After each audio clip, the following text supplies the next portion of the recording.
like I said, moved in about 7 years ago into my home. And one of the first challenges I faced was the fact that the area where I live at and where I own is a flood area or flood zone. So my flood insurance has, year by year, has gone up.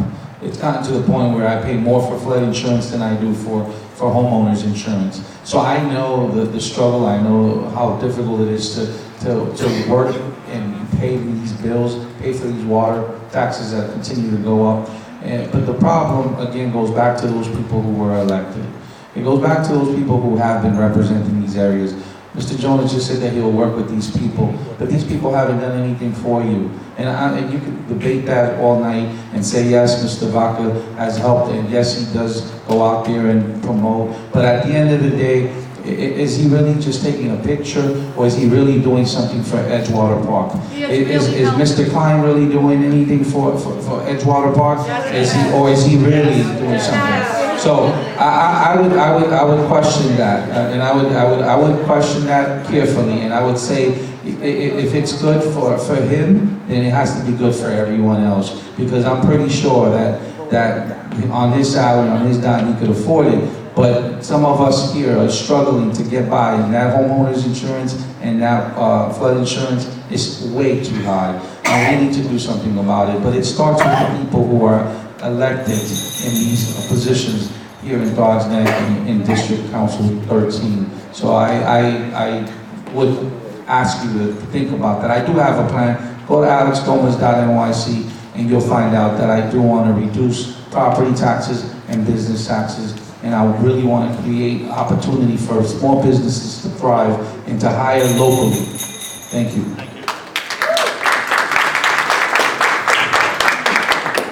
Hello, I think I'm the most qualified to answer your question. New Orleans was flooded, and they brought non-for-profits in like Habitats of Humanity to redesign the structures of the houses, and the people there got a tax abatement to rebuild their homes. And that is the policy that I would present when I'm the city council member for your community, for Locust Point, for City Island. Because we live on the water. I live on Miles Avenue, Pennyfield Camp, 100 feet from the water.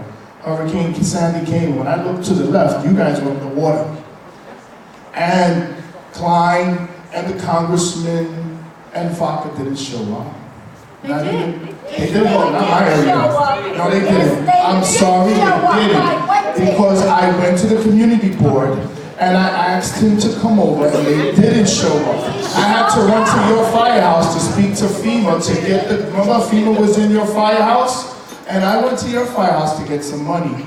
And you know what they said? We're gonna give you $28,000 to rebuild your house, but we're gonna charge you whatever, 0.8% on it for 30 years. That was the solution? No, the solution was to bring a non-for-profit in. The solution was to redesign the houses in that community, in Locust Point, to raise the buildings up higher, above sea level, because they're at sea level. And so when the hurricane came, that was 6 feet, 10 feet above, everything was flooded. So now you have to raise the houses just like New Orleans. You have to give the money to those families to help them pay. You need to bring and provide jobs in this community to build and to rebuild so that we can survive the next hurricane. I'm gonna bring the policy to your neighborhood, to Locust Point, to City Island. That's gonna make it happen. That's gonna give you the money that you need to rebuild. I don't hear it here. They don't have the policy, I do. Thank you, I'm sorry I took a little bit longer, but that is personal to me because I live in the water too. Thank you. Obviously, we all feel the same way. We all want to help Edgewater Park. We want to help City Island. We want to help Locust Point. You know, there was a problem. 2012, Sandy hit. I remember I was on Pennyfield Avenue, right? All the water coming in and hitting the other areas.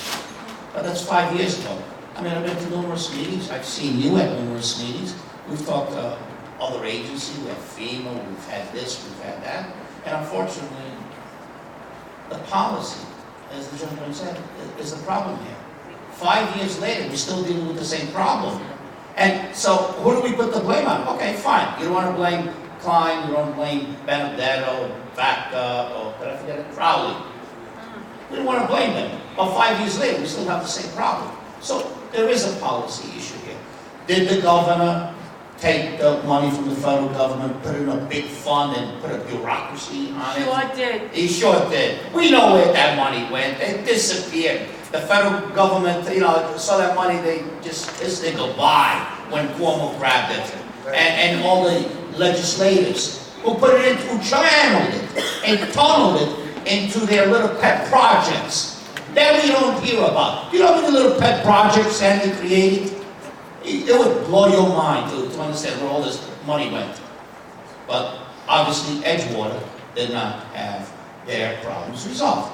And like all the rest of the candidates here, obviously if I'm elected, we're going to get to the bottom of it. I want to see where that money went. There was a wall allocated for Soundview there, which didn't make sense. They left this whole side, the northeast side open. Why did they do Soundview? Because they wanted to channel the manufacturing area there, the creek.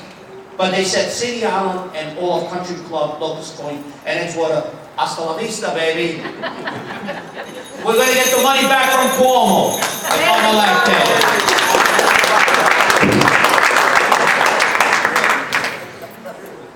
And the last candidate, last but not least, Marjorie Velasquez. Yeah, I am. Thank you for pointing that out. She had mentioned that I am the only lady here. Yes, I am. But I've had the privilege of sitting with the Edgewater Board. I've also had the privilege of knocking at doors and meeting the different families. And as you all know, our district actually has a lot of waterfront properties. And a lot of folks are affected by this rising insurance costs. So it's talking about what can we do? It's uniting all the civics together and working with the insurance companies to provide a discount for all our families. It's working together. That's something that I've proposed and I've been working with the different insurance agencies on right now. What we're also looking at is when we're looking at building the seawall back, we use our local labor first. We give jobs to our families first, because that's where it starts. We can't displace our families anymore. Our money has to come here first. So when you're going to build here, in our area, District 13, you're going to have to hire from here first. Then we can talk about what you're going to do elsewhere. But we have to bring back the jobs. We have to actually bring back fixing our own, because this is a beautiful community. 675 homes. That's what makes Edgewater unique. Because everyone takes care of each other. But you know what? Let's expand that. Let us all take care of each other. Thank you. Thank you very much. Thank you.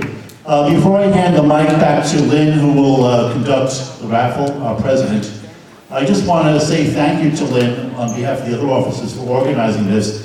Probably most of you don't know it because she didn't tell many people, but she's not feeling well. She just had her gallbladder out. And I think it's great that she came out tonight to be here for this. So, Lynn, that's why she's sitting back. Secondly, we'd like to thank all of you for your questions and being here just to listen. We invite you to any of our meetings in the future. We'll be starting again in September. And we are a community working together. Obviously, we have many different viewpoints and ideas and stuff, but we're all together. I would ask you to give an applause individually as they call out their names for each of our candidates. Mr. John Serrini. Mr. John Doyle.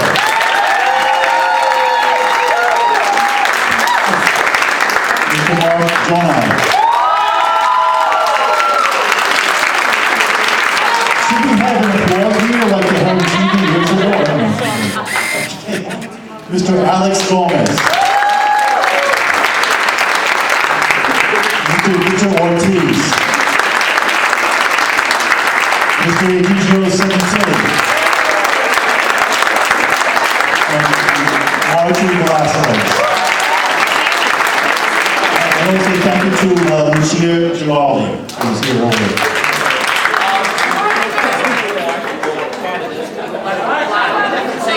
Oh, they would like to clap and say thank you to all of you. Don't go yet. Thank you very much. The raffle's going to be pulled. And by the way, I feel like I have 7 best new friends tonight sitting here. Do you think you gentlemen and lady are going to hear bells in your dreams tonight as you sleep? All right, I'd like to hand this back over to Lynn Garbino, our president. Thank you, Jack. How about a round of applause for Jack? He did a great job. He went right in there and took over and did everything. He did a great job. Thank you all for coming. Thank you to the candidates. Thank you, community, for coming. You'll get to see who the candidates are, what they stand for. Remember to go and vote in September. And now Rob Barbarelli is going to pull the raffle.